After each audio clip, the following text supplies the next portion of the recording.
আসসালামু আলাইকুম রহমতুল্লাহি বারাকাতু।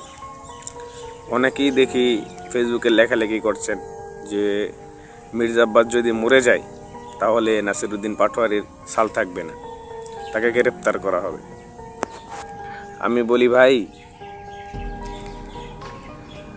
যদি গ্রেপ্তার করতে তাহলে আপনাদের বিএনপির মাইসে কি করতে হবে? কারণ তাকে মন্ত্রী দেওয়া হয় না, সে এই শোকেই তো বাঁচে না। আবার তার কি দোষ নাই? তিনি কি নিষ্পাপ? তিনি মার্ডার করে নাই কাউকে? তারও অনেক রিপোর্ট আছে। চাঁদাবাজি করে না, মানুষের বর্দ নাই তার রূপে। খামায় কথা বইলে লাভ নেই।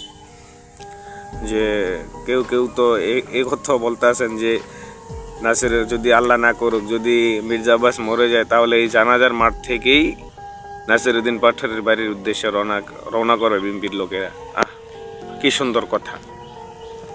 এগুলো হচ্ছে আল্লাহর খেলা, বুঝছেন ভাই?